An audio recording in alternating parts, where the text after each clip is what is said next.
فلا أقسم بمواقع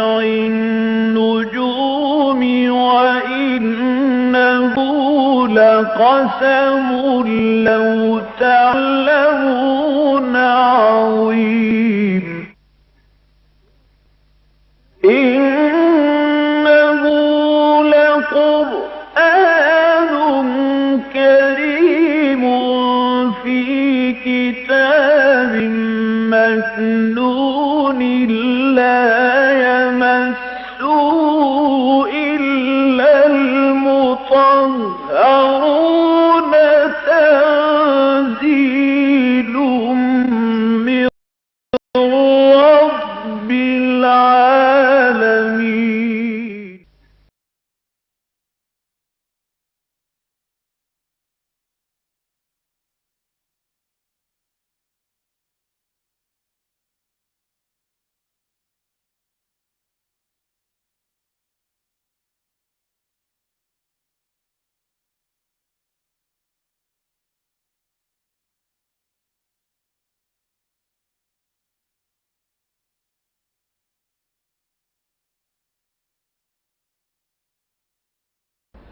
اعوذ باللہ من الشیطان الرجیم بسم اللہ الرحمن الرحیم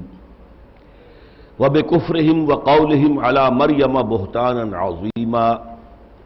وقولہم انا قتلنا المسیح عیسی ابن مریم رسول اللہ وما قتلوه وما صلبوه ولكن شبہ لهم وان الذین اختلفوا فیہ لفی شک منہ ما لهم به من علم الا اتباع الظن وما قتلوه یقینا بل رفعه اللہ الیہ وکان اللہ عزیزا حکیما وإن من أهل الكتاب إلا ليؤمنن به قبل موته ويوم القيامة يكون عليهم شهيدا فبظلم من الذين هادوا حرمنا عليهم طيبات أحلت لهم وبصدهم عن سبيل الله كثيرا وأخذهم الربا وقد نهوا عنه وأكلهم أموال الناس بالباطل وأعتدنا للكافرين منهم عذابا أليما لكن الراسخون في العلم منهم والمؤمنون يؤمنون بما أنزل إليك وما أنزل من قبلك والمقيمين الصلاة والمؤتون الزكاة والمؤمنون بالله واليوم الآخر أولئك سنؤتيهم أجرا عظيما إنا أوحينا إليك كما أوحينا إلى نوح والنبيين من بعده وأوحينا إلى إبراهيم وإسماعيل وإسحاق ويعقوب والأسباط وعيسى وأيوب ويونس وهارون وسليمان وآتينا داود زبورا ورسلا قد قصصناهم عليك من قبل ورسلا لم نقصصهم عليك وكلم الله موسى تكليما رسلا مبشرين ومنذرين لئلا يكون للناس على الله حجة بعد الرسل وكان الله عزيزا حكيما صدق الله العظيم رب اشرح لي صدري ويسر لي أمري واحلل عقدة من لساني يفقهوا قولي اللهم ربنا ألهمنا رشدنا وأعذنا من شرور أنفسنا اللهم أرنا الحق حقا وارزقنا اتباعه وأرنا الباطل باطلا وارزقنا اجتنابه آمین یا رب العالمین۔ سورہ نساء میں چھٹے پارے کے آغاز سے جو مضمون شروع ہوا ہے، ابتدا میں اگرچہ اس میں ذکر نہیں ہے کہ کس کے لیے متعین طور پر کس کی طرف روح سخن ہے، لیکن ہم دیکھ چکے ہیں کہ اس میں بھی اصلاً جو روح سخن ہے وہ منافقین کی طرف ہے، اس لیے کہ منافقین جو ہیں ان کے تعلقات تھے یہود کے ساتھ۔ مدینہ کے منافق جو ہیں کیونکہ بہت عرصے سے سینکڑوں برس سے ساتھ رہ رہے تھے، ان کے آپس میں حلیفانہ تعلقات تھے، معاشرتی تعلقات تھے، لین دین کے تعلقات تھے، اور جب اسلام نے آ کر انہیں کافر قرار دیا کہ اگر یہ محمد الرسول اللہ صلی اللہ علیہ وسلم کو نہیں مانتے، ان پر ایمان نہیں لاتے تو پھر یہ کافر ہے، اور ظاہر بات ہے کہ مسلم اور کافر کے درمیان موالات نہیں ہو سکتی، وہ ایک دوسرے کے ولی نہیں ہو سکتے، ایک دوسرے کے دوست نہیں ہو سکتے، اس لیے ان کی طرف سے وکالت ہو رہی تھی کہ یہ یہودی آخر میں ان مشرکین مکہ کی طرح تو نہیں ہے جو بتوں کو پوجتے تھے، یہ لوگ تو خدائے واحد کو مانتے ہیں، توحید پر ان کا عقیدہ ہے، پھر یہ کہ انبیاء اور رسول کو بھی مانتے ہیں، بعض کو نہیں مانتے، چلیے یہودی عیسیٰ کو نہیں مانتے اور حضور کو نہیں مانتے صلی اللہ علیہ وسلم، اور جو عیسائی ہیں وہ حضور کو نہیں مانتے، تو اس سے کیا فرق واقع ہوتا ہے؟ ایک تو یہ کہ توحید مشترک ہے، دوسرے رسالت کا معاملہ بھی مشترک ہے، محض یہی ہے نا کہ کسی کو مانا کسی کو نہ مانا، اور تیسرے یہ کہ وہ آخرت کے بھی وہ قائل ہیں، لہذا ہمیں ان کے ساتھ نرمی کرنی چاہیے، انہیں بھی اسی طریقے سے کافر قرار دے دینا یہ درست نہیں ہے۔ یہ تھی ان کی پلی، یہ تھی ان کی دلیل اور یہ تھی ان کی اپیل۔ اس کے جواب میں بغیر ان سے براہ راست تعرض کیے ہوئے، بظاہر نہیں کیا گیا کہ ہم کس کے بارے میں گفتگو کر رہے ہیں، لیکن جو اصولی باتیں آ گئی تھیں جو ہم پڑھ چکے ہیں کہ ان الذین یکفرون باللہ ورسلہ ویریدون ان یفرقوا بین اللہ ورسلہ ویقولون نؤمن ببعض ونکفر ببعض ویریدون ان یتخذوا بین ذلک سبیلا اولئک هم الکافرون حقا واعتدنا للکافرین عذابا مہینا۔ یعنی جو لوگ کفر کرتے ہیں اللہ اور اس کے رسولوں کا، کس شکل میں؟ کہ وہ ان دونوں کے مابین تفرقہ پیدا کرنا چاہتے ہیں کہ رسولوں کو الگ رکھو، علیحدہ علیحدہ ہیں، علیحدہ علیحدہ ان کی شریعتیں ہیں، اللہ تو ایک ہے نا، خدا تو ایک ہے۔ کسی نے اسے پرماتما کہہ دیا، پرمیشور کہہ دیا، مہادیو کہہ دیا، کسی نے اللہ کہہ دیا، رحمان کہہ دیا، رحیم کہہ دیا، کسی نے گاڈ کہہ دیا، کسی نے خدائے گاہ کہہ دیا، اس کی کیا فرق واقع ہوتا ہے؟ تو میں اس کی پوری تفصیل پچھلی مرتبہ بیان کر چکا ہوں کہ اکبر کا فتنہ بھی یہی تھا دین الہی کا، پھر راجہ رام موہن رائے کی طرف سے اٹھا ہوا برہمو سماج بھی یہی تھا، گاندھی کی طرف سے بھی وحدت ادیان کا جو فلسفہ آیا تھا وہ بھی یہی تھا، جس میں کہ بدقسمتی سے مولانا ابوالکلام آزاد جیسی عبقری شخصیت بھی شریک ہو گئی۔ دوسرا ان کا یہ تھا کہ کچھ رسولوں کو مانتے کچھ کو نہیں مانتے، تو بنیادی طور پر رسالت کے منکر تو نہیں ہے نا۔ تو قرآن نے کہا کہ نہیں، ایک رسول کا انکار بھی در حقیقت تمام رسولوں کا انکار ہے۔ لا نفرق بین احد من رسلہ، یہ اہل ایمان کا قول سورہ بقرہ کے آخری آیات میں آ چکا ہے کہ ہم اللہ کے رسولوں میں سے کسی کے مابین کوئی تفریق کرنے کو تیار نہیں۔ بہرحال یہاں فرما دیا گیا کہ یہ لوگ جو یہ حرکتیں کر رہے ہیں اولئک هم الکافرون حقا، یہ کٹر کافر ہیں، سچے کافر ہیں، حقیقی کافر ہیں، ان کے بارے میں کوئی کسی طرح کی نرمی ہم اختیار نہیں کر سکتے، اور ہمیں کفر سے جب کرنا ہے اعلان برات تو اس میں جیسے مشرکین عرب شامل ہے ویسے ہی یہ جو اہل کتاب ہے وہ بھی شامل ہے۔ اس کے بعد جو ہے ایک بڑی تفصیلی قرارداد جرم جو ہے، فرد جرم عائد کی گئی ہے بنی اسرائیل پر، سے خصوصاً یہود پر، اس لیے کہ انہوں نے یہ کیا یہ کیا یہ کیا یہ کیا یہ کیا۔ یہ ایک بہت لمبا جملہ ہے، ایک جملہ ہے جو چلتا جا رہا ہے، بیچ میں کچھ جس کو ہم جملہ معترضہ کہتے ہیں وہ آ جاتا ہے، پھر وہی ثابت جملہ چل رہا ہے، پھر کوئی جملہ معترضہ آ جاتا ہے، تو اس طریقے سے یہ طویل ہے۔ اس کا آدھا حصہ ہم پڑھ چکے تھے، آدھا حصہ آج ہمیں پڑھنا ہے۔ اصل میں یہ ساری جو فرد جرم ہے یہ سورہ بقرہ میں آ چکی ہے، چھٹے رکوع سے لے کر 15ویں رکوع تک یہ پورا مضمون چلا ہے۔ تو یہاں پر اصل میں یہ فرد جرم عائد کرنا پیش نظر نہیں ہے، لہذا تفصیل کسی چیز کی نہیں ہے، صرف گنتی کروا رہے ہیں یہودیوں کو کے جرائم کی، تاکہ یہ جو ان کی طرف سے وکالت کر رہے ہیں منافقین، ان کو اگر ہوش آ سکتا ہو تو آ جائے۔ تو یہاں سے شروع ہوتا ہے یہ یسرک اہل الکتاب ان تنزل علیہم کتاب من السماء فقد سألوا موسیٰ اکبر من ذلک۔ یہ اہل کتاب ہے نبی آپ سے مطالبہ کر رہے ہیں کہ آپ ان پر ایک کتاب آسمان سے نازل کریں، لکھی ہوئی کتاب۔ اصل میں یہ یوں سمجھیے کہ ان کا جو اصل ہدف تھا، حملہ تھا، اس پر تھا کہ قرآن مجید کتابت شدہ شکل میں حضور پر نازل نہیں ہوا، جبکہ حضرت موسیٰ علیہ السلام کو جو احکام عشرہ ہیں 10 کمانڈمنٹس وہ پتھر کی تختیوں پر کندہ کر کے دیے گئے تھے، تو انہوں نے کہا کہ ایسے ہی جیسے ان کو دیا گیا تھا آپ کو بھی کوئی آسمان سے اتار کر دکھائیں کتاب۔ فرمایا فقط سالو موسیٰ اکبر من ذالک، تو اے نبی آپ پریشان نہ ہو، یہ لوگ جو ہیں بدطینت لوگ ہیں، جب انہیں وہ معلوم ہو گیا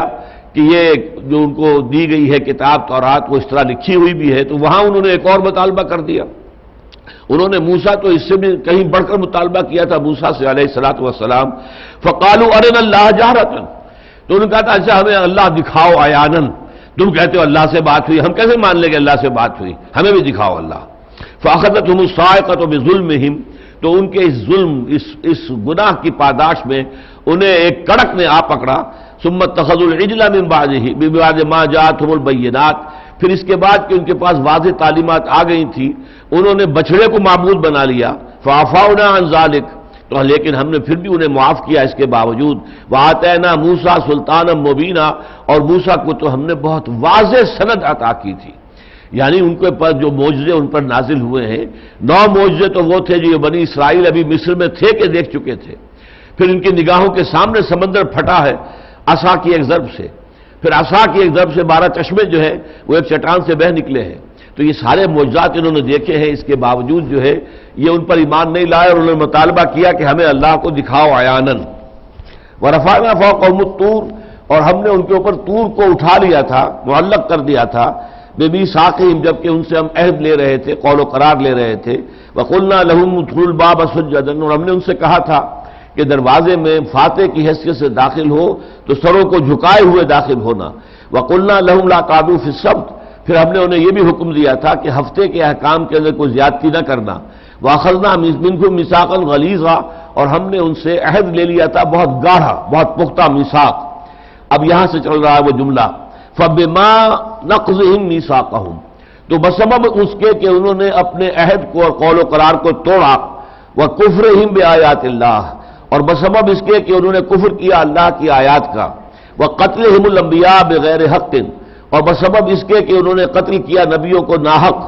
وَقَوْلِهِمْ قُلُوبُنَا غُلْفٌ، اور بسبب اس کے کہ انہوں نے کہا کہ ہمارے دل تو غلافوں کے اندر ہیں، لپٹے ہوئے ہیں، اے محمد آپ کی کوئی بات ہمارے دلوں پر اثر نہیں کر سکتی صلی اللہ علیہ وسلم. اب یہ 4-5 باتیں کہہ کے اب اس کے اوپر جو جملہ معترضہ آ گیا کہ جسے یہ کہہ رہے ہیں کہ ہمارے دل جو ہیں وہ لپٹے ہوئے ہیں. بل طبع اللہ علیہا بکفرہم، حقیقت یہ ہے کہ اللہ تعالیٰ نے ان کے کفر کی پاداش میں اس پر مہر لگا دی ہے. فلا یؤمنون الا قلیلا، اور یہ واقعہ ہے کہ اب یہ ان میں سے بہت ہی کم لوگ ہیں جو ایمان لائیں گے. اس کے بعد پھر وہی جملہ چل رہا ہے وَبِكُفْرِهِمْ وَقَوْلِهِمْ عَلَىٰ مَرْيَمَ بُهْتَانًا عَظِيمًا، اور بسبب ان کے کفر کرنے کے اور ان کے اس قول کے کہ جو انہوں نے مریم پر علیہ السلام پر جو بہتان عظیم لگایا. یہ بہتان عظیم کیا تھا؟ یہ بہتان عظیم یہ تھا کہ حضرت مریم سے زنا کا ارتکاب ہوا ہے، اور حضرت مسیح جو پیدا ہوئے ہیں تو ولد الزنا ہیں. یہ الزام جو ہے ابتدا میں نہیں لگایا گیا، اس لیے کہ جیسے کہ قرآن مجید نے واضح کر دیا ہے سورہ مریم کے اندر کہ جب حضرت مریم حضرت عیسیٰ کو اپنی گود میں لیے ہوئے آئی ہیں واپس، وہ دور چلی گئی تھی قوم سے علیحدہ جا کر، اور وہیں ان کے جو ہے تو وہ ایک بیابان میں ایک کھجور کے درخت کی جڑ کے ساتھ لگ کر، جو وضع حمل کا معاملہ تھا، آپ کو معلوم ہے کہ اس وقت عورت کو کسی شے کو مضبوطی کے ساتھ پکڑ لینا ہوتا ہے اور شدت جو درد کی ہوتی ہے اسے برداشت کرنے کے لیے. تو اس وقت وہاں پر جو ہے حضرت عیسیٰ علیہ السلام کی ولادت ہوئی. اور پھر یہ کہ حضرت مریم کو ایک تو یہ کہ جو درد ذہ ہے وہ خود بہت بڑا ہے،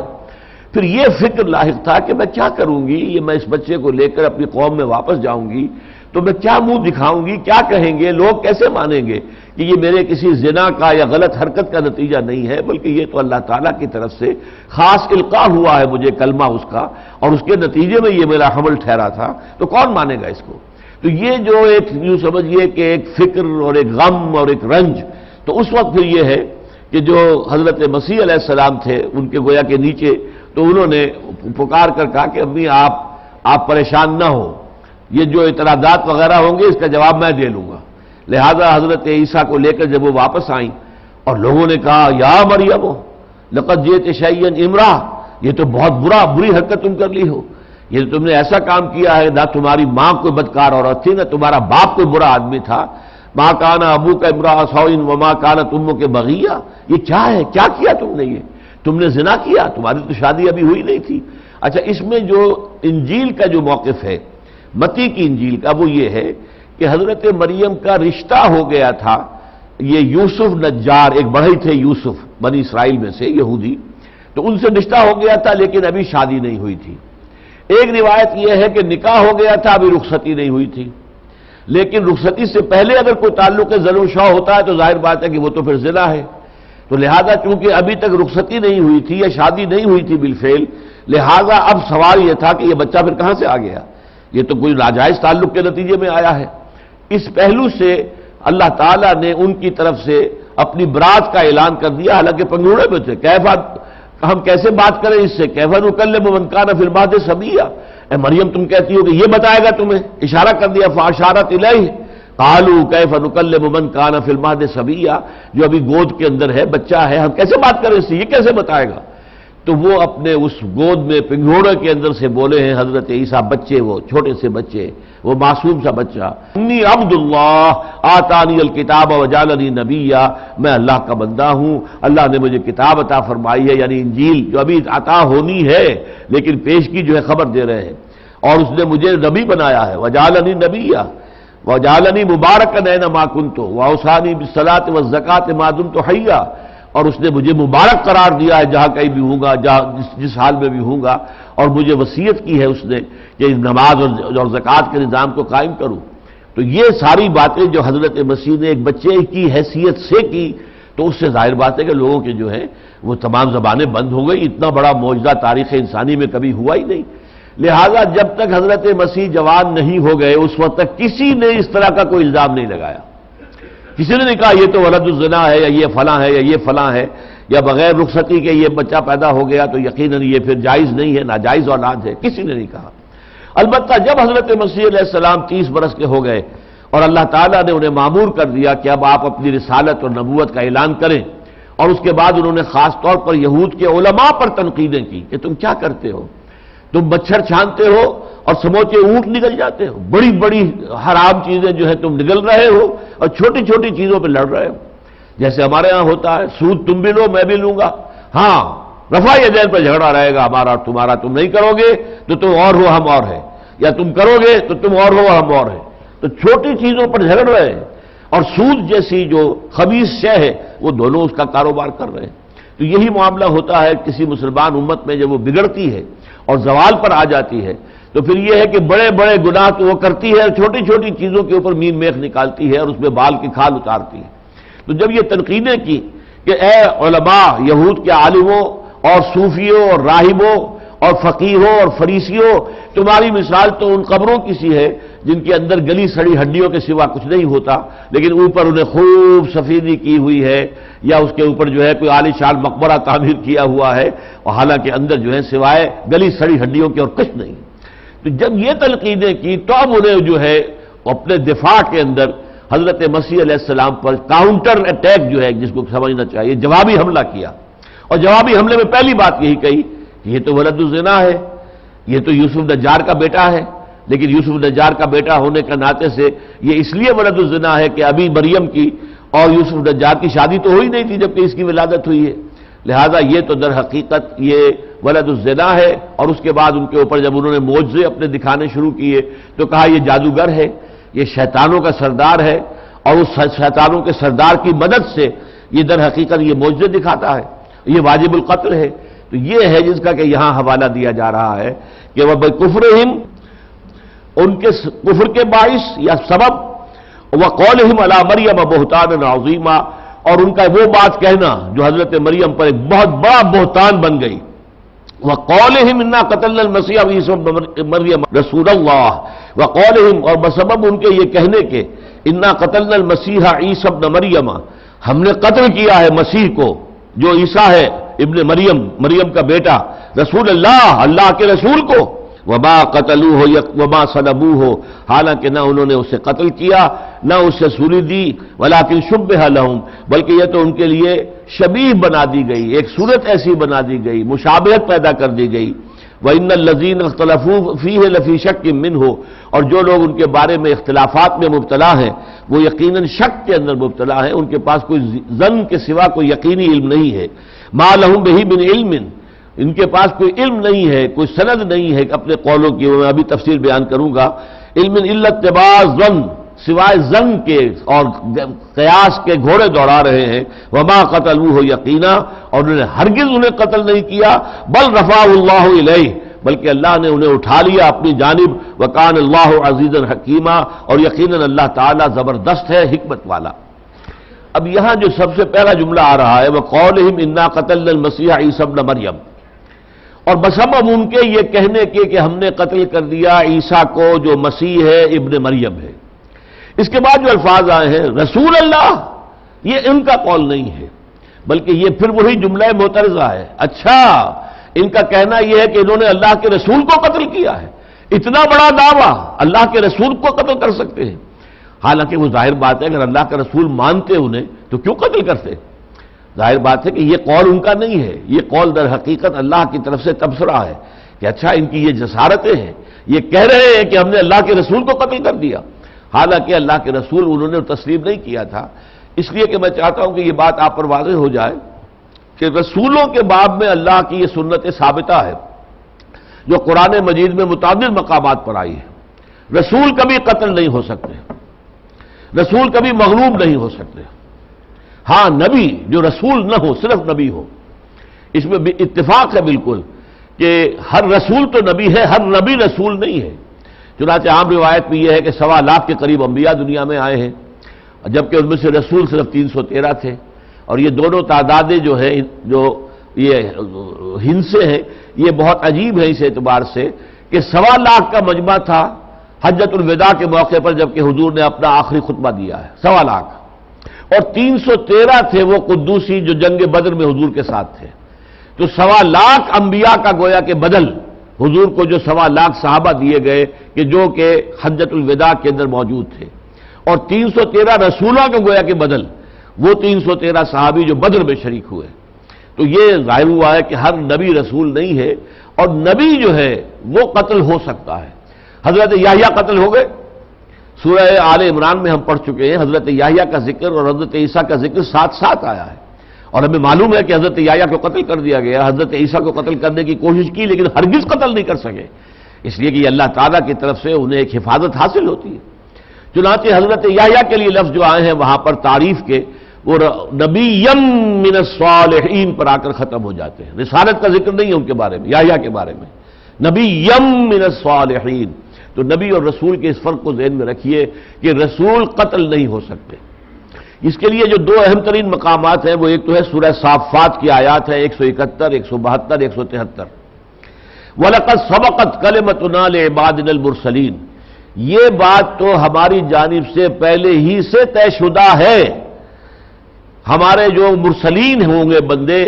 جن کو ہم رسول بنائے بھیجیں گے، وَلَقَدْ سَبَقَتْ كَلِمَتُنَا لِعِبَادِنَا الْمُرْسَلِينَ إِنَّهُمْ لَهُمُ الْمَنْصُورُونَ، ان کی لازماً مدد کی جائے گی، وَإِنَّ جُنَّنَا لَهُمُ الْغَالِبُونَ، اور یقیناً ہمارا لشکر، اس لیے کہ رسول تو پھر اللہ کا نمائندہ بن کر آتا ہے، اتھارٹی لے کر آتا ہے، اور وہ کہتا ہے اَنِ اعْبُدُوا اللَّهَ وَأَطِیعُونِ، اللہ کی عبادت کرو اور میری اطاعت کرو، اطاعت کا مطالبہ ساتھ کرتا ہے، تو وہ اللہ کی طرف سے نمائندہ بن کر آتا ہے، لہذا ان کی مدد اللہ کے ذمے ہے، وَإِنَّ جُنْدَنَا، اور گویا کہ اللہ اور اللہ کے ساتھ اس کے رسول اور رسول کے ساتھ ان کے ساتھی، یہ ایک لشکر ہے، وَإِنَّ جُنْدَنَا لَهُمُ الْغَالِبُونَ، ہمارا لشکر تو لازماً غالب آ کر رہے گا۔ اور یہی بات کہی گئی ہے سورہ مجادلہ میں، كَتَبَ اللَّهُ لَأَغْلِبَنَّ أَنَا وَرُسُلِي، اللہ تعالیٰ نے تو طے کر دیا ہوا ہے پہلے ہی سے کہ میں اور میرے رسول غالب آ کر رہیں گے۔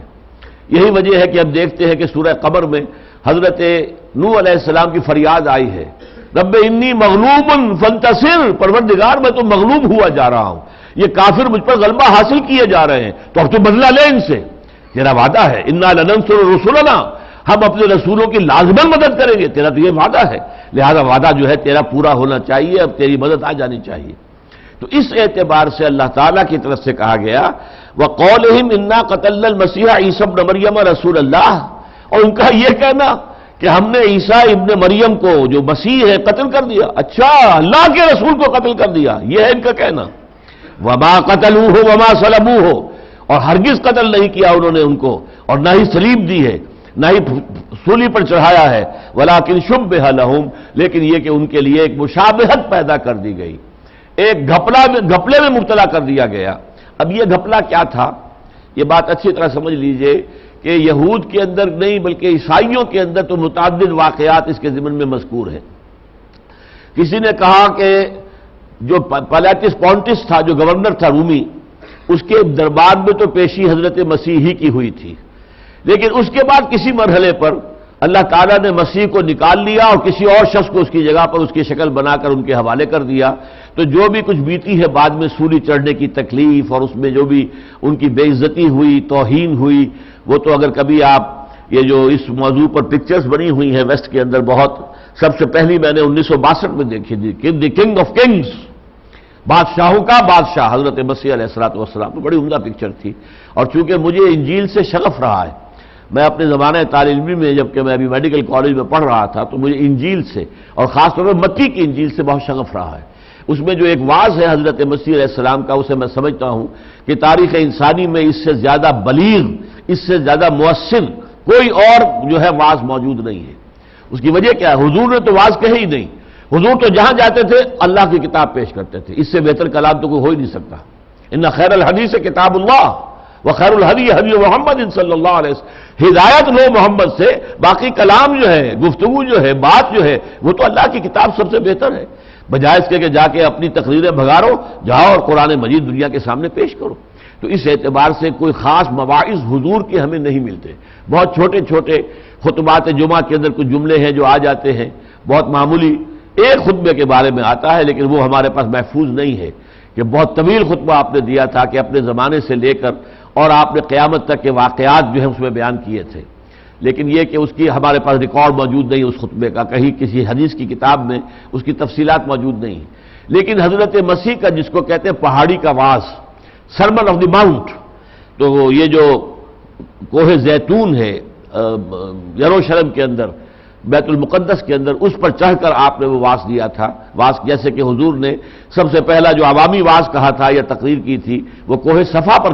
کھڑے ہو کر کی تھی، اسی طریقے سے یہ کہلاتا ہے سرمن آف دی ماؤنٹ، اور بہت عظیم ہے۔ بہرحال میں نے اس زمانے میں تحقیق کی تو حضرت مسیح کے بارے میں یہ عیسائیوں کی رائے بھی ایک نہیں ہے۔ بعض کے خیال میں وہ سولی چڑھے ہی نہیں، بعض کے خیال میں وہ پیلاطس پونٹس جو تھا اس کے دربار میں بھی ان کی پیشی نہیں ہوئی، بلکہ ان سے پہلے ہی مسیح کو بچا کر کسی اور کو مسیح کی جگہ پر جو ہے وہ پکڑوا دیا گیا تھا، یہ بھی ایک رائے ہے۔ ایک یہ بھی ہے کہ پیلاطس پونٹس کے دربار میں تو حاضری انہی کی ہوئی ہے، لیکن پھر ان کو ہٹا کر نکال کر کسی اور کو وہاں پر ان کی جگہ پر اس کی شکل بدل کر وہاں رکھ دیا گیا ہے۔ پھر یہ بھی ہے کہ سولی تو دی گئی ہے مسیح کو، لیکن وہ سولی کے اوپر فوت نہیں ہوئے، ان کی موت واقع نہیں ہوئی، بلکہ انہیں جب اتارا گیا تو ابھی جان باقی تھی، اور انہیں پھر رکھ دیا گیا ایک کیو کے اندر، ایک غار کے اندر، وہاں وہ دوبارہ زندہ ہو گئے، اور دوبارہ زندہ ہو کر اور وہ اٹھ گئے اور آسمان پر چلے گئے۔ اور یہ کہ انہوں نے کئی اپنے جو حواری تھے ان سے ملاقاتیں کی ہیں، ان خواتین جو تھیں ان سے بھی ملاقات کی ہے کہ جو ان کی عقیدت مند تھیں۔ تو اس طرح کے مختلف واقعات ہیں کہ کیا ہوا۔ ہمارے ہاں غلام احمد قادیانی نے کہہ دیا ہے کہ وہ ٹھیک ہے، سولی دیے گئے تھے، نیچے اتر آئے اور وہ ٹھیک تھے، پھر ان کا علاج ہو گیا، صحیح ہو گئے، اور پھر وہ وہاں سے ہجرت کر گئے، کشمیر میں آ گئے اور کشمیر میں آ کر دفن ہوئے، ان کی قبر بھی کشمیر میں موجود ہے۔ یہ ساری چیزیں بکواس ہیں۔ اصل میں رسول کا معاملہ تو یہ ہوتا ہے کہ جس قوم کی طرف بھیجا گیا یا قوم قبول کرے، نہیں کرتی تو قوم تباہ کر دی جائے گی۔ اب ظاہر بات ہے کہ قوم تباہ کر دی جائے گی تو رسول وہاں سے تو کہیں نہیں جائیں گے، بلکہ وہاں پر جو اہل ایمان ہوں گے ان کے ذریعے سے ایک نئی قوم وجود میں آئے گی۔ حضرت ہود علیہ السلام کے ساتھی بچا لیے گئے ان کے ساتھ، اور باقی پوری قوم جو ہے عاد کی وہ ختم کر دی گئی، تاکہ اس کے بعد جو ہے ایک نئی تہذیب وجود میں آئی، اسلامی تہذیب، وہ حضرت ہود اور ان کے ساتھیوں کی اولاد تھی۔ اسی طرح پھر جب اس اولاد میں بھی خرابی پیدا ہو گئی اور قوم سمود وجود میں آئی تو قوم سمود نے چونکہ حضرت صالح کو رد کر دیا، انہیں ہلاک کر دیا گیا۔ صرف وہ اہل ایمان چند جو تھے ان کو لے کر حضرت صالح وہاں سے روانہ ہو گئے، اور پھر اللہ تعالیٰ نے ان کو ایک قوم بنا دیا اور وہ ایک مسلمان قوم بن گئے۔ لیکن رسول پھر کبھی اپنی قوم کو چھوڑ کر نہیں جاتا، یا تو چھوڑ کر جاتا ہے تو اس وقت جبکہ وہ چھوڑ کر چلا جائے گا تو قوم ہلاک کر دی جائے گی، قطعاً اس کے اوپر عذاب آ جائے گا۔ اللہ تعالیٰ کی اگر اجازت ہو جائے رسول کو کہ ٹھیک ہے تم نے اتمام حجت کر دیا ہے، تم نے بات ان کے سامنے پوری کر دی، اب یہ نہیں مان رہے ہیں تو ان کو ان کے حال کے اوپر چھوڑو اور تم یہاں سے چلے جاؤ، پھر وہ چلے جائیں گے تو پھر عذاب آئے گا۔ تو رسول کے باب میں یہ سنت الہی ہے، اس سے ہٹ کر یہ معاملہ نہیں ہو سکتا جو غلام احمد قادیانی نے کر دیا ہے۔ لیکن اس ضمن میں یہ ہے کہ ہمارے پاس نہ تو کوئی حدیث صحیح موجود ہے کہ ہمیں یہ پتہ چلے کہ وہ جو شباہت پیدا کی گئی تھی وہ کس کی تھی۔ حضرت مسیح کو اللہ نے بچایا کس موقع پر؟ ان کو جو بھی ان کے پکڑ دھکڑ سے بچایا، ان کی قید سے بچایا، سولی پر چڑھنے سے بچایا، تو کس موقع پر حضرت مسیح کو اللہ لے گیا؟ ہمارے پاس کوئی حدیث موجود نہیں ہے جس میں اس کی تفصیل ہو۔ یہی وجہ ہے کہ کچھ احادیث، کچھ تفاسیر کے اندر تھوڑا سا ذکر تو آتا ہے کہ کسی اور شکل کو، شخص کی شکل بنا دی گئی حضرت مسیح کی اور وہ پھانسی چڑھا ہے، لیکن حضرت مسیح نہیں۔ لیکن وہ کون شخص تھا؟ اور اگر کوئی شخص بالکل بے گناہ تھا اور اسے پکڑ کر وہاں پر رکھ دیا گیا تو یہ بھی تو ایک ظلم ہے کہ اس کی شکل جو ہے اسے پھانسی دی جائے جبکہ اس کا گناہ کوئی نہ ہو۔ تو اس مسئلے کا جو حل کیا ہے وہ انجیل ہی ہے ایک اور، جس کو کہ انجیل برنباس کہتے ہیں۔ یہ بات آپ کو پہلے ہی بتائی ہے لیکن بہت عرصے ہو گئے ہیں اب ان باتوں کو، کہ انجیلیں 104 ہیں دنیا میں، ان میں سے 4 کو یہ مستند مانتے ہیں، کینونیکل بائبلز، کینونیکل قانونی، جو قانونی ہے مستند ہے، وہ تو ہیں 4، متی کی انجیل ہے، مارک کی انجیل ہے، لوقا کی انجیل ہے، یوحنا کی انجیل ہے، 4، 100 اور ہیں۔ اچھا یہ 104 میں سے یہ 4 کیسے جو ہے تقسیم کی گئی، کیسے ان کو علیحدہ کیا گیا، یہ بھی کوئی علمی معاملہ نہیں ہے۔ یہ سن 300 عیسوی میں جب کانسٹنٹائن جو ہے، جو ایمپرر تھا رومی سلطنت کا، وہ جب عیسائی ہو گیا ہے، اس کے بعد پھر یہ عقائد مرتب ہونے شروع ہوئے، اب سرکاری مذہب ہو گیا ہے، اب بڑے بڑے سرکاری علماء جو ہے وہ عیسائی ہیں۔ تو پھر یہ کہا گیا کہ ایک رات کو انہوں نے ایک میز پر یہ 104 انجیلیں جمع کر دیں، اور پھر دعا مانگی سب نے مل کر کہ اے رب ان میں سے جو سچی انجیلیں ہیں وہ باقی رہ جائیں، باقی کو تو زمین کے اندر گرا دیجو، ہم صبح کو آ کر دیکھیں گے کہ ان کا کیا حشر ہوتا ہے۔ دروازے بند کیے اور چلے گئے۔ صبح آئے، اب یہ الفاظ میں آپ کو سنا رہا ہوں پروفیسر یوسف سلیم چشتی مرحوم کے، کہ رات کو کوئی چوہے جو دوڑتے رہے ہوں گے، ان چوہوں کی دوڑ سے 100 انجیلیں تو نیچے گر گئیں، 4 رہ گئیں۔ تو جو 4 میز پر تھی انہوں نے آ کے چوم لیا ان کو کہ بس یہ کینونیکل ہے، یہ اللہ کی طرف سے غیبی طور پر فیصلہ ہو گیا ہے کہ یہ 4 انجیلیں ہی اصل ہیں، باقی بھی برقرار رہی ہیں لیکن انہیں اپوکریفل کہتے ہیں، غیر مستند انجیلیں، اپوکریفل، یہ ہے کینونیکل۔ اچھا اپوکریفل کے اندر ایک برنباس کی انجیل بھی ہے، اور برنباس جو ہے وہ حضرت مسیح کے حواریین میں تھے، یہ سب مانتے ہیں، لیکن ان کی انجیل کو جو ہے وہ کینونیکل نہیں مانتے۔ یہ انجیل بھی برآمد ہوئی ہے 1800 کچھ میں، یہ کسی پوپ کی لائبریری سے اس کا نسخہ نکل آیا، وہ نسخہ وہاں سے کسی طرح باہر نکل آیا، پھر اس کو چھاپ دیا گیا، اس پر شور بچ گیا، اس لیے کہ انجیل برنباس میں تو تقریباً ہر صفحے پر حضور کا ذکر موجود ہے۔ یہ جو سورہ صف میں آیت آتی ہے کہ میں تو آیا ہی اس لیے ہوں کہ جو بھی میرے سامنے موجود ہے، مصدقا لما بین یدی من التوراۃ ومبشرا برسول یاتی من بعد اسمہ احمد، میں تو 2 کام کرنے آیا ہوں، ایک تو میرے سامنے جو موجود ہے تورات میں سے اس کی تصدیق کرنی ہے مجھے، اور نمبر 2 اپنے بعد آنے والے ایک رسول کی پیشن گوئی کرنی ہے، مبشرا برسول، تمہیں بشارت دینی ہے ایک رسول کی جو میرے بعد آئیں گے۔ تو یہ تو آپ کی بعثت کا ایک فنکشن تھا، مین فنکشن، لہذا وہ بات صحیح معلوم ہوتی ہے کہ برنباس کی انجیل جو ہے پڑھی جائے تو معلوم ہوتا ہے کہ تقریباً ہر صفحے پر حضور کا ذکر موجود ہے۔ انہوں نے قصہ جو ہے وہ بیان کیا ہے، اب وہ آپ سن لیجئے۔ جب یہودیوں کی جو اونچی عدالت تھی ہیڈرین، جہاں پر کہ ان کے بڑے بڑے جو ہیں صوفیاء، بڑے بڑے علماء اور بڑے بڑے فقہا بیٹھتے تھے، وہاں پر کائفاس جو ہے،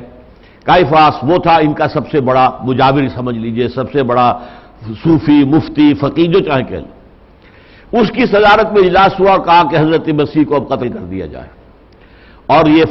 فتویٰ دے دیا جائے۔ پائلیٹس پونٹس جو گورنر تھا، چونکہ ایگزیکیوٹ یہ خود نہیں کر سکتے تھے، اصل بادشاہ تو وہاں پر وہ رومیوں کی تھی، رومی گورنر ہی پھانسی دے سکتا تھا، لیکن ان کے درمیان طے یہ تھا کہ مذہبی معاملات میں رومی جو ہے دخل نہیں دیں گے یہودیوں کے، اور یہودیوں کا جو یہ اونچا ادارہ ہے اسی کے فیصلے پر عمل کریں گے۔ لہذا اسے یہ فتویٰ بھیج دیا گیا کہ ہمارا مطالبہ ہے کہ مسیح کو، عیسیٰ ابن مریم کو صلیب دے دی جائے۔ اس پر حضرت مسیح روپوش ہو گئے، اپنے 12 حواریین کے ساتھ روپوش ہو گئے۔ ایک باغ کے اندر وہ روپوش تھے، اور عام طور پر رومی انہیں پہچانتے نہیں تھے، رومیوں سے کوئی سروکار نہیں رہا تھا، رومیوں کے خلاف انہوں نے کوئی بات بھی نہیں کی تھی، تو اصل جو طاقت تھی رومی وہ انہیں پہچانتے نہیں تھے، اور یہ چھپے ہوئے تھے ایک باغ کے اندر۔ اس باغ میں پھر ان کے ایک حواری نے غداری کی، لیکن یہ غداری بھی ایک خاص قسم کی غداری ہے، وہ میں بعد میں بتاؤں گا کہ وہ کیا تھی۔ آخری جو ہے جسے لاسٹ سپر کہتے ہیں، رات کو کھانا انہوں نے اپنے 12 حواریین کے ساتھ کھایا، اور ساتھ ہی کہہ دیا کہ آج کی رات تم میں سے ایک مجھے بٹرے کرے گا، مجھ سے غداری کرے گا۔ اچھا اب یہ شخص کون تھا؟ یہ جیوڈاس، یہودا کو انگریزی میں لکھتے جیوڈاس اسکیریوٹ، یہ اصل میں زیلوٹس میں سے تھا۔ اب یہ بھی آپ کو بتانا پڑے گا زیلوٹس کس بلا کا نام ہے۔ اصل میں رومیوں کے خلاف ایک انڈر گراؤنڈ موومنٹ موجود تھی یہودیوں کے اندر، کہ وہ اندر ہی اندر تیاریاں کر رہے تھے بغاوت کرنے کی، اور وہ اسلحہ تیار کرتے تھے، پہاڑوں کی کھوؤں کے اندر جا کر رہتے تھے، اور وہیں پر زیر زمین انہوں نے کارخانے بنا رکھے تھے جس میں کہ تلواریں اور ڈھالیں وہ ڈھالتے تھے۔ یہ زیلوٹس کہلاتے ہیں، جو تیاری میں تھے کہ ہمیں ایک روز بغاوت کرنی۔ انہی میں سے ان کے سردار کا بڑا مقرب تھا یہ جو برابہ ڈاکو جسے کہا گیا ہے، وہ دراصل میں وہ ڈاکو ایسا ہی تھا جیسے کہ نواب امیر محمد خان کو کہتے ہیں کہ وہ ڈاکو تھا، یہ پندارے جو کہلاتے ہیں، حقیقت میں وہ فریڈم فائٹر تھا، انگریز کے خلاف لڑ رہا تھا۔ بعد میں یہ کہ اسے مجبوراً صلح کرنی پڑی، پھر اسے ایک ریاست دے دی گئی جو ٹونک کی ریاست کہلاتی ہے، پھر وہ سیٹل ہو گیا۔ تو یہ جو بارابس یہ ان کا لیڈر تھا زیلوٹس کا، اور اس کا بہت مقرب ساتھی تھا جیوڈاس، یہ بڑا عالم تھا، کتابوں سے واقف تھا اور بہت مخلص تھا۔ اس نے حضرت مسیح کا کچھ واعظ سنے، کچھ ان کی تقریریں سنی، کچھ قریب ان کی صحبت میں بیٹھا تھوڑے دن، پھر اس نے کہا کہ میں مسیح کے ذریعے سے رومی سلطنت کو ہلاک کروا دوں گا، تباہ کروا دوں گا۔ تو وہ اپنے سردار کی اجازت سے حضرت مسیح کے حواریین میں جا کے شامل ہوا، حضرت مسیح کے سامنے پیش ہو کر اپنی اسناد پیش کی، دیکھیے میں فلاں زبان بھی جانتا ہوں، میں یہ بھی جانتا ہوں، میں وہ بھی جانتا ہوں، میں آپ کا بہت سا کام کر سکتا ہوں، آپ مجھے اپنے حواریین میں شریک کر لیجیے۔ آپ نے حضرت مسیح نے فرمایا ٹھیک ہے۔ اب یہ وہ شخص ہے، اصل میں اسے یہ یقین تھا کہ اگر حضرت مسیح ایک دفعہ بددعا دے دیں گے رومیوں کو تو رومی سلطنت ختم ہو جائے گی۔ اس درجے یقین کامل تھا اسے حضرت مسیح علیہ السلام کی نبوت اور رسالت پر، اور انہیں معجزے دیکھے تھے اس نے کہ آپ نے ایک مردہ شخص سے کہا قبر میں سے نکلا اور وہ نکل آیا، ایک شخص جو ہے وہ ابھی لاش پڑی ہے کہا قم باذن اللہ اور وہ کھڑا ہو گیا۔ اسی طریقے سے کہ اپنے گارے سے بنایا، یہ سارے معجزات سورہ آل عمران میں ہم پڑھ چکے ہیں۔ اپنے گارے کا ایک پرندہ بنایا اور اس میں پھونک ماری اور وہ اڑتا ہوا پرندہ بن گیا۔ تو احیاء موتا اور خلق حیات جو ہے یہ تو اللہ تعالیٰ کے خاص کام ہے، یہ معجزے بھی اللہ نے انہیں عطا کیے۔ تو اسے یقین تھا کہ ایک دفعہ یہ قرض کر دیں، اگر ایک دفعہ یہ بددعا دے دیں گے سلطنت روما کو تو وہ ختم ہو جائے گی، لیکن یہ بددعا دیتے نہیں تھے۔ اب اس نے سوچا کہ اگر انہیں کوئی ذاتی تکلیف پہنچے گی تب تو بددعا دیں گے نا۔ اس خیال کے تحت اس نے حضرت مسیح کو گرفتار کروایا۔ وہ اسی رات وہاں سے جب یہ کھانا وانا ختم ہو گیا تو حضرت مسیح نے کہا کہ اب جاگو، یاد کرو، اللہ کا ذکر کرو، اور خود آپ بھی ایک باغ میں کوٹڑی سی تھی جس میں یہ کھرپے ورپے کسیاں وغیرہ رکھی ہوتی ہیں، باغات کے اندر کوٹڑیاں ہوتی ہیں ایسی، اس کوٹڑی کے اندر آپ چلے گئے، آپ بھی اللہ کی عبادت کے اندر مشغول ہو گئے۔ اس وقت یہ اٹھ کر گیا، کھسک گیا وہاں سے، اور جا کر رومیوں سے کہا کہ میں پکڑوا سکتا ہوں مسیح کو اس وقت، کیونکہ گویا کہ اس وقت حضرت مسیح اشتہاری ملزم تھے، ان کے بارے میں طے ہو چکا تھا کہ انہیں سولی دی جائے گی، لیکن وہ رپورٹ سے مل نہیں رہے تھے، تو میں پکڑوا سکتا ہوں حضرت مسیح کو۔ لہذا وہ لے کر آیا سپاہیوں کو، رومی سپاہیوں کو، باغ کے باہر کھڑے ہو کر کہا کہ چند منٹ یہاں انتظار کرو، میں اندر جاؤں گا پہلے، پھر جب تم داخل ہونا تو میں جس سے بھی کہوں کہ اے ہمارے آقا، اے ہمارے استاد، پکڑ لینا اس کو، بس وہی مسیح ہے۔ اب ہوا کیا کہ یہ اندر داخل ہوا تو باقی سارے 11 حواری سو رہے تھے، حضرت مسیح تھے نہیں۔ اب یہ کوٹھڑی میں گیا تو حضرت مسیح تھے۔ اب عین اسی وقت جب یہ کوٹھڑی میں داخل ہوا، اس کوٹھڑی کی چھت پھٹی، 4 فرشتے نازل ہوئے، حضرت مسیح کو اٹھا کے لے گئے۔ اب یہ حیران پریشان ششدر، اور اس کی شکل اسی وقت تبدیل کر دی گئی حضرت مسیح کی۔ اسے کیا پتا، اگر میری شکل تبدیل کر دی جائے تو جب تک کوئی آئینہ میرے سامنے نہ آئے مجھے کیا پتا چلے گا کہ میری شکل اب وہ نہیں ہے جو پہلے تھی، اسے پتا ہی نہیں، اور شکل جو ہے تبدیل کر دی گئی۔ اب یہ گھبرا کر باہر نکلا تو وہ 11 حواری جو سو رہے تھے وہ اٹھے، اے ہمارے آقا کیا معاملہ ہے، اے استاذ کیا معاملہ ہے، اور اسی وقت جو ہے وہ فوجی رومی داخل ہو گئے اور پکڑ لیا اسی کو کہ یہی ہے وہ آقا۔ اب یہ چیختا چلاتا رہا، لیکن اب خود وہ رومی چھوڑنے والے تو نہیں تھے، تو وہ شخص ہے جو سولی دیا گیا۔ پائلیٹس پونٹس کے دربار میں بھی اس کی حاضری ہوئی ہے، پھر سولی اور کانٹوں کا تاج اس کے سر پر رکھا گیا ہے، پھر جو صلیب کھچوائی گئی ہے کہ اپنے کندھے پر اٹھا کے چلو، یہ ساری تشدد جو ہوا اس پر ہوا اور وہ صلیب دیا گیا ہے۔ یہ ہے اصل کہانی کہ جو برنباس نے بیان کی ہے، اور اس میں بات سامنے آ جاتی ہے، چاہے وہ مخلص کتنا بھی تھا اس نے غداری کی تھی، اس میں کوئی شک نہیں۔ خلوص کے ساتھ بھی اگر آپ گناہ کریں گے تو گناہ جو ہے، جیسے کہ بعض لوگ کرتے ہیں کہ صاحب نیکی کے کاموں کے لیے پیسے جمع کرانے کے لیے ناچ گانے کا پروگرام کر دیا جائے، تو ناچ گانے کا پروگرام تو حرام ہے، غلط ہے، لہٰذا اگرچہ آپ کی نیت چاہے یہ ہو کہ ہم نے ریڈ کراس کو چندہ دینا ہے یا کہ مسجد کی تعمیر کے لیے پیسے جمع کرنا ہے، تو اس نیت کا کوئی اثر نہیں ہوگا، آپ کا وہ گناہ تو گناہ رہے گا۔ نیت کا سارا معاملہ نیکی میں ہوتا ہے، نیکی کے کام میں ہے کہ جو بھی آپ نے کام جو کیا ہے، اگر وہ نیک کام جو ہے نیک نیتی سے ہے تو اللہ کے قبول ہوگا، لیکن کوئی گناہ نیک نیتی سے کیا گیا ہو تو اس کی ظاہر بات ہے کہ اس کی سزا سے آپ بچ نہیں سکتے۔ لہذا وہ شخص واقعتاً اس قابل تھا کہ سولی دیا جائے۔ البتہ یہ کہ بعد میں عیسائیوں نے یہ کہانی گھڑی ہے کہ اس شخص کے اوپر شدید ندامت طاری ہوئی جب سولی ہو گئی حضرت مسیح کی، ان کے خیال کے مطابق پھر اس نے پھانسی لے لی، ایک درخت کی شاخ سے لٹک گیا اور رسی کے باندھ کر، اور اس نے اپنی گویا کہ خودکشی کر لی۔ لیکن یہ کہ بات صحیح معلوم ہوتی ہے وہی جو کہ حضرت برنباس، کیونکہ وہ حواری تھے، حضرت مسیح علیہ السلام کے حواریوں میں سے ایک تھے، اور ان کی لکھی ہوئی انجیل ہے یہ۔ باقی انجیلیں جو ہیں وہ تو تقریباً 100 برس بعد لکھی گئی ہیں، لیکن یہ حواری ہیں حضرت برنباس جو ہیں، لہذا ان کی حدیث، ان کی جو انجیل ہے وہ سب سے مستند مانی جانی چاہیے دلیل عقلی کی روح سے۔ لیکن وہ جو انہوں نے کھیل کیا تھا کہ رات کو جمع کر کے 104 انجیلیں میز کے اوپر رکھ دیں اور یہ کہ اب صبح آ کے دیکھیں گے جو بھی میز پر رہ جائیں گی وہ کینونیکل ہوں گی، یہ ایک علیحدہ معاملہ ہے۔ بہرحال یہ ہے جس کو قرآن کہہ رہا ہے وما قتلوہ، نہ انہوں نے اسے قتل کیا، وما صلبوہ، اور نہ سلیب دی یعنی سولی پر چڑھایا، ولکن شبہ لہم، بلکہ ان کے لیے معاملہ مشتبہ کر دیا گیا، مشابہت پیدا کر دی گئی، ایک شخص کی صورت اور شکل ان کی سی بنا دی گئی۔ وَإِنَّ الَّذِينَ اخْتَلَفُوا فِيهِ لَفِي شَكٍّ مِّنْهُ، اور جو لوگ ان کے بارے میں اختلافات کر رہے ہیں کہ مسیح جو ہے سولی چڑھے لیکن مرے نہیں، بلکہ یہ کہ اتر گئے پھر ان کا علاج ہو گیا، اور یہ کہ وہ چڑھے مر بھی گئے لیکن پھر زندہ ہو گئے اور پھر آسمان پر چلے گئے، یا یہ کہ سولی تو چڑھے ہی نہیں، کسی اور شخص کو سولی چڑھا دیا گیا اور اس کے بعد یہ پتہ نہیں مسیح کہاں گئے، وغیرہ وغیرہ۔ تو یہ جو ان کے اختلافات ہیں، فرمایا کہ یہ ان کے ظن ہے، گمان ہے، اپنے قیاس کے اور تخمین کے گھوڑے دوڑا رہے ہیں۔ وَإِنَّ الَّذِينَ اخْتَلَفُوا فِيهِ لَفِي شَكٍّ مِّنْهُ،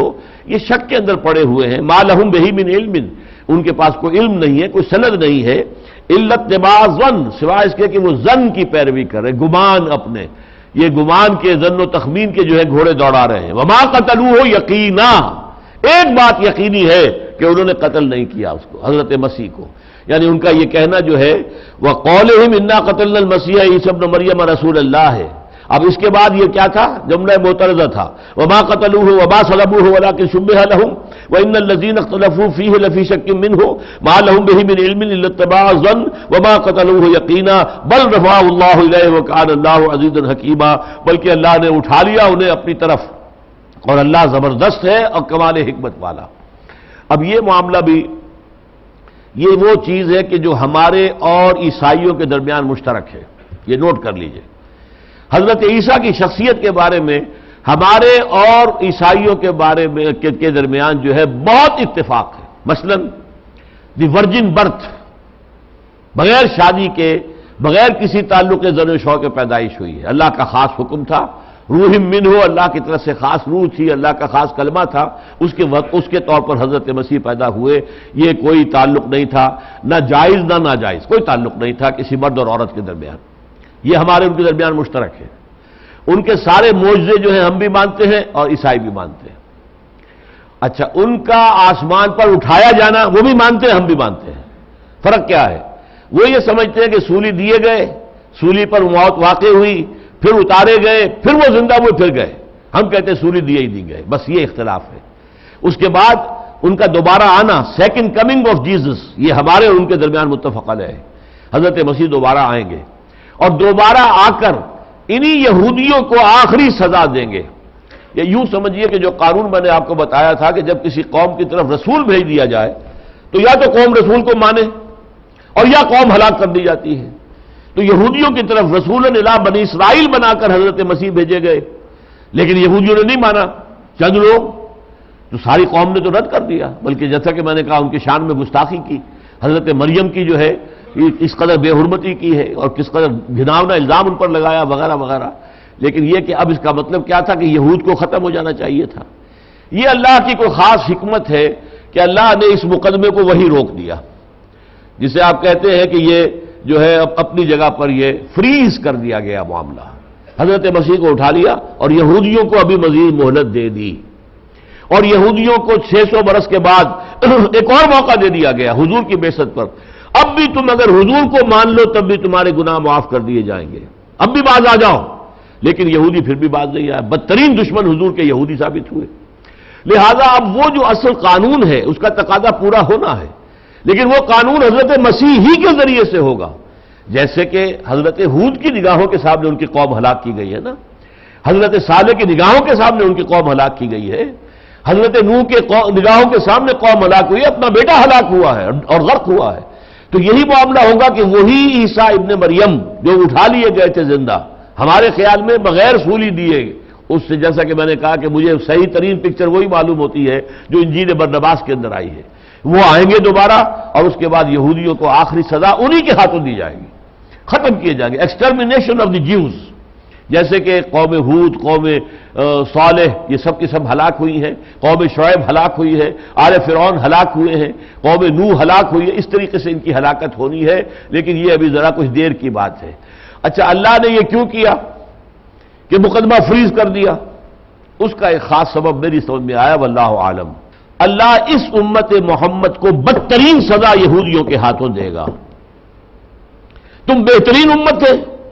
کنتم خیر امت اخرجت للناس، اپنے عمل کی روح سے بدترین ہو گئے ہو، لہذا سخت ترین سزا کے مستحق ہو، اور ان میں سخت ترین عذاب کے مستحق ہیں اہل عرب، ان کی زبان میں، مادری زبان میں یہ اللہ کا کلام ہے۔ ہم لوگ تو اس کے لیے عربی سیکھیں، گردانے رٹیں اور یہ چٹائی توڑ تعلیم حاصل کریں تو معلوم ہو کہ ہم سمجھ سکیں کہ قرآن کیا کہہ رہا ہے، ان کی مادری زبان میں ہے۔ پھر بھی انہوں نے کہیں بھی اصلاح کے نظام کو، قرآن کے نظام کو قائم نہیں کیا، تو ان سے بڑا باغی، ان سے بڑا ناہنجار، ان سے بڑا سرکش، ان سے بڑا شیطان کوئی نہیں ہے دنیا میں اس وقت۔ لہذا ان کو جو سزا ملے گی اسے کہتے ہیں to add insult to injury, to add insult to injury, ان کے ہاتھوں ان کو جو سزا آئے گی وہ یہودیوں کے ہاتھوں آئے گی جو ملعون ہیں، مغضوب علیہم ہیں، اس قوم کے ہاتھوں جو ہے ان کو اصل سزا ملنی ہے، اور وہ زیادہ دور نہیں ہے، بہت قریب آئی ہوئی ہے۔ بہت جلد وہ گریٹر اسرائیل قائم کرنے کے لیے یہ شام اور فلسطین اور لبنان اور عرب کے اوپر بھی حملہ کریں گے، سعودی عرب پر، کیونکہ وہ سمجھتے ہیں کہ مدینہ منورہ بھی ہماری میراث ہے، کیونکہ یہاں پر ہمارے 3 قبیلے آباد تھے۔ مصر سے بھی انہوں نے اس کا بہترین علاقہ جو ہے جوشن کا وہ لینا ہے، جو ڈیلٹا کا علاقہ ہے، دریائے نیل کا ڈیلٹا، اور اس کے اندر جو ہے بہترین اس کا سرسبز علاقہ ہی وہ ہے۔ شام یہ عراق سے پہلے کہتے تھے جو ہے ہم فرات تک کا لیں گے علاقہ، اب وہ کہتے نہیں دجلہ تک کا علاقہ لیں گے، تاکہ ساری اس کا جو بھی بہت ہی سرسبز و شاداب دوآبہ ہے، یہ دوآبہ ہے، ادھر دجلہ آ رہا ہے، ادھر فرات آ رہا ہے، دونوں مل کر پھر بعد میں شط العرب بنتے ہیں،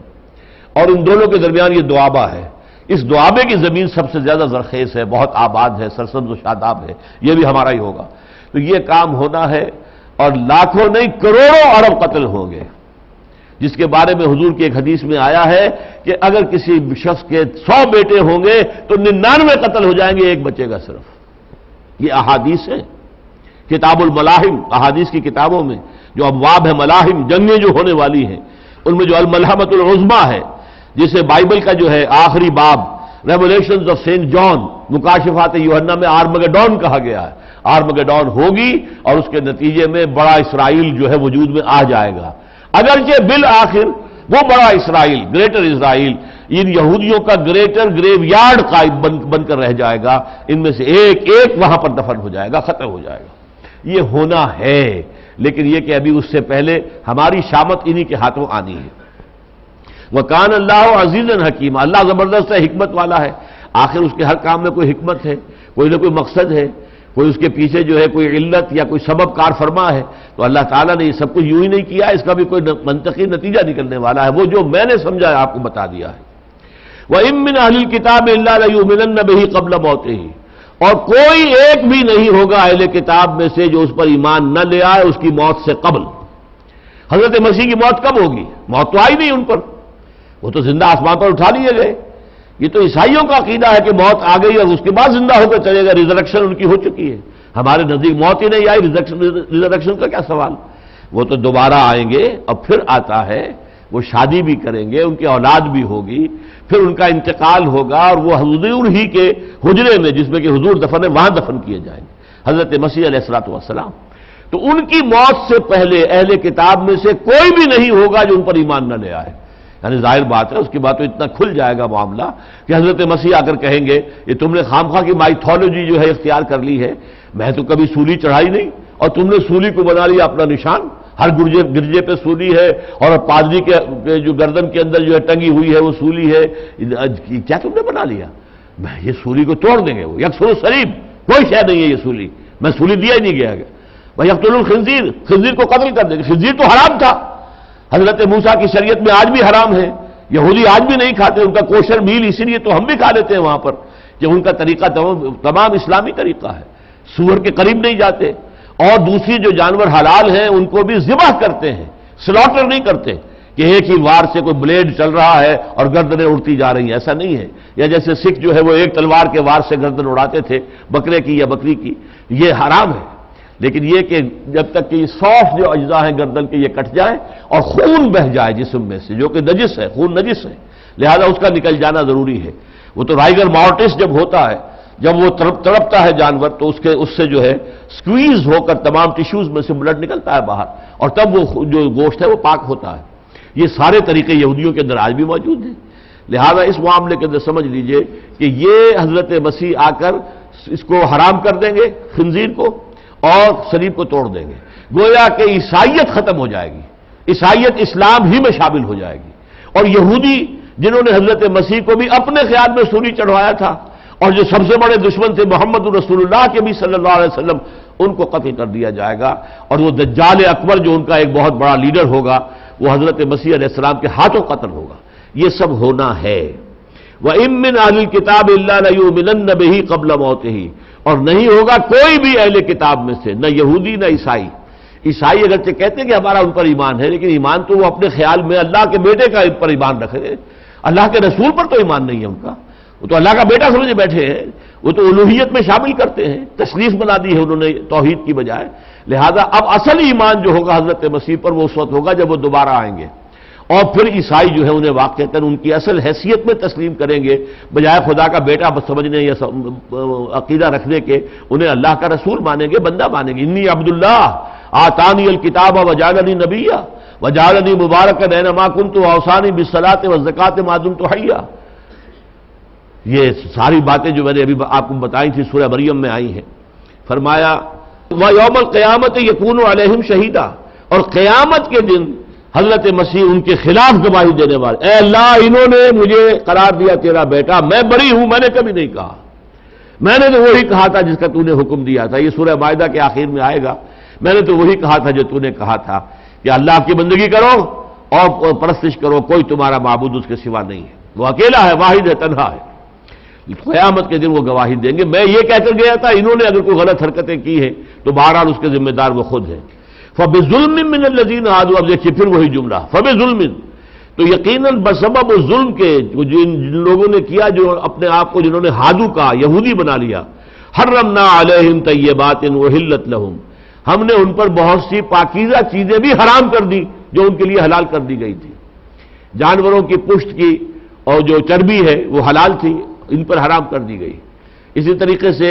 اونٹ کا گوشت حلال تھا، ان پر حرام کر دیا گیا. تو یہ اللہ کی نعمتوں سے محروم کیے گئے اپنے ان گناہوں کی پاداش میں.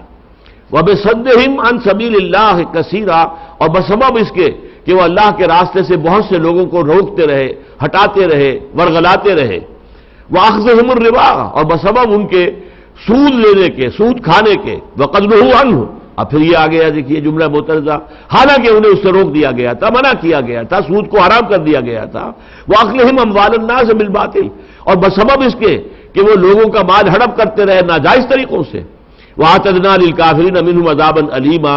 اور ہم نے یقیناً ایسے کافروں کے لیے زبردست اور نہایت رسوا کن اور دردناک عذاب تیار کر رکھا ہے. یہ ایک جملہ ہے جو یہاں آ کر ختم ہوا ہے. کہاں سے یہ چلا تھا؟ بیچ میں جو ہے اس کے جملہ معترضہ آتے رہے. یہاں پہ جو آیا ہے فَبِمَا نَقْضِهِمْ مِيثَاقَهُمْ وَكُفْرِهِمْ بِآيَاتِ اللَّهِ وَقَتْلِهِمُ الْأَنْبِيَاءَ بِغَيْرِ حَقٍّ وَقَوْلِهِمْ قُلُوبُنَا غُلْفٌ، یہ سب چلا رہا. بَلْ طَبَعَ اللَّهُ عَلَىٰ قُلُوبِهِمْ بِكُفْرِهِمْ. تو اس طریقے سے یہ جب جملہ آ کر یہاں ختم ہوا ہے، ان لوگوں میں کے لیے اللہ تعالیٰ نے بہت ہی دردناک عذاب تیار کر رکھا ہے. لَٰكِنِ الرَّاسِخُونَ فِي الْعِلْمِ مِنْهُمْ، لیکن جو بھی ان میں سے علم کے اندر رسوخ رکھنے والے ہیں، پختہ علم جاننے والے، سورہ نساء تک جیسا کہ میں نے عرض کیا، قرآن مجید نے منافقین کے لیے بھی ابھی دروازہ کھلا رکھا تھا، باز آ جاؤ باز آ جاؤ باز آ جاؤ۔ اسی طرح ابھی یہاں بھی اور اگلی صورت میں سورہ مائدہ میں بھی آخری مرتبہ دعوت دی جائے گی کہ اب بھی ایمان لے آؤ ایمان لے آؤ ایمان لے آؤ۔ لہذا ان میں اگر کچھ تھے، کچھ شریف النفس لوگ تھے، وہ اس لیے اعلان نہیں کرتے تھے ایمان لانے کا کہ ہم اپنی قوم سے کٹ جائیں گے، جو مصلحتیں ہوتی ہیں جس کی وجہ سے قریش کے سردار ایمان نہیں لا رہے تھے، لیکن اندر سے وہ جانتے تھے کہ محمد حق ہے صلی اللہ علیہ وسلم، ان کی نبوت، ان کی رسالت حق ہے،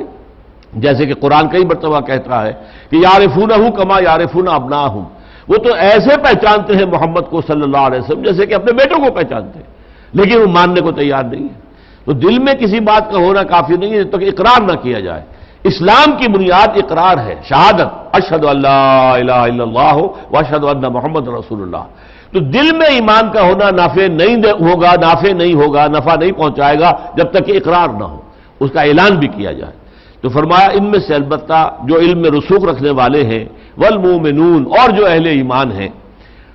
یؤمنون بما انزل الیک وما انزل من قبلک، وہ ایمان رکھتے ہیں اس پر بھی جو ہے محمد صلی اللہ علیہ وسلم آپ کی طرف نازل کیا گیا، اور اس پر بھی کہ جو آپ سے پہلے نازل کیا گیا۔ وہ اپنی کتاب تورات کو مانتے ہیں، وہ زبور کو مانتے ہیں، وہ یہ ساری چیزیں جو ماننے والے ہیں۔ والمقیمین الصلاۃ، اور وہ لوگ کہ جو نماز قائم رکھنے والے ہیں، والمؤتون الزکاۃ، اور جو زکوٰۃ دینے والے ہیں، والمؤمنون باللہ والیوم الآخر، اور ایمان رکھنے والے ہیں اللہ پر اور یوم آخر پر، اولئک سنؤتیہم اجرا عظیما، ان لوگوں کو انشاءاللہ ان قریب ہم بہت بڑا اجر عطا فرمائیں گے، یعنی ان کو توفیق ہو جائے گی کہ یہ ایمان کا اقرار اور اعلان بھی کر دیں۔ جیسے عبداللہ ابن سلام رضی اللہ تعالی عنہ بہت بڑے عالم تھے یہود کے، اور وہ ایمان لے آئے، انہوں نے حضور کی تصدیق کی، بہت بڑے عالم تھے۔ تو ان میں سے چیدہ کوئی جو ہے وہ ایسے بھی نکلے ہیں کہ جو پھر حضور پر ایمان لے آئے ہیں، لیکن اکثریت اڑی رہی ہے، اکثریت جو ہے وہ اپنے کفر کے اوپر اڑی رہی ہے، تو اس کے جو بھی سزا ہے ان کو ابھی ملنے والی ہے۔ وہ اگرچہ ان کے ہاتھوں مسلمانوں کو خصوصاً عربوں کو بہت بڑی سزا پہلے ملے گی، تاکہ جیسا کہ میں نے کہا تھا to add insult to injury, یہ مولانا اسلائی صاحب فرمایا کرتے تھے کہ وہ چونکہ راجپوت تھے نسل کے اعتبار سے، وہ کہتے تھے کہ ہمارے ہاں راجپوتوں میں رواج یہ تھا کہ اگر کوئی راجپوت نوجوان کوئی بہت غلط اور گری ہوئی حرکت کرتا تھا تو اس کو جوتے لگواتے تھے چمار کے ہاتھ میں، یعنی راجپوت کے سر کے اوپر جوتا پڑ رہا ہے، اگر راجپوت ہی کا جوتا ہے تو چلو جوتا تو ہے اور کوئی بے عزتی تو نہیں نا، تکلیف تو ہے، لیکن چمار کے ہاتھ جو جوتا لگ رہا ہے یہ ہے to add insult to injury, وہ جو چوٹ لگ رہی ہے وہ اپنی جگہ پر ہے، یہ انسلٹ جو ہے کہ ایک چمار کے ہاتھوں جو ہے جوتا لگ رہا ہے۔ اسی طریقے سے یہودی جو مغضوب علیہم ہیں، وہ جو ملعون ہیں، لعن الذین کفروا من اہل الکتاب علی لسان داؤد وعیسی ابن مریم، لعنت کی گئی ہے ان پر حضرت داؤد کے ذریعے سے، حضرت عیسیٰ ابن مریم کے ذریعے سے، مغضوب علیہم ہیں، وباؤوا بغضب من اللہ کے غضب کے اندر گر گئے ہیں۔ لیکن ان کے ہاتھ میں جو ہے اس وقت آپ دیکھ رہے ہیں کس طرح شیر بنا ہوا، اور شیرون جو ہے وہ شیر بنا ہوا ہے، جو چاہے کرے جو چاہے کہے، کوئی پرواہ نہیں، امریکہ کی پرواہ نہیں، کسی درجے میں پرواہ نہیں، وہ اس لیے کہ وہ تو وکیل کی حیثیت سے بیٹھا ہوا یونائٹڈ نیشنز میں، یونائٹڈ نیشنز کی جنرل اسمبلی ہو یا اس کی جو ہے سیکورٹی کونسل ہو، اگر وہ اسرائیل کے خلاف کوئی قرارداد پاس کرتی ہے ریزولوشن، ویٹو کر دیتا ہے فوراً امریکہ۔ کتنے ویٹو کیے ہیں اس نے، کوئی عمل نہیں ہو سکتا۔ آخر تیمور میں جھگڑا ہوا تھا تو فوج بھیج دی گئی، اسرائیل میں فوج نہیں بھیجی جا سکتی، بلکہ اسرائیلیوں ہی کی مدد کی جائے گی یہاں تک کہ وہ گریٹر اسرائیل قائم ہو جائے۔ اللہ تعالی ہمیں بچائے اس سے کہ ہم اس عذاب کے اندر مبتلا ہو جائیں، اور اللہ تعالیٰ توفیق دے ہمیں کہ ہم توبہ کریں اور اپنے رب کو راضی کر لیں۔ بارک اللہ لی و لکم فی القرآن العظیم ونفعنی وإیاکم بالآیات والذکر الحکیم۔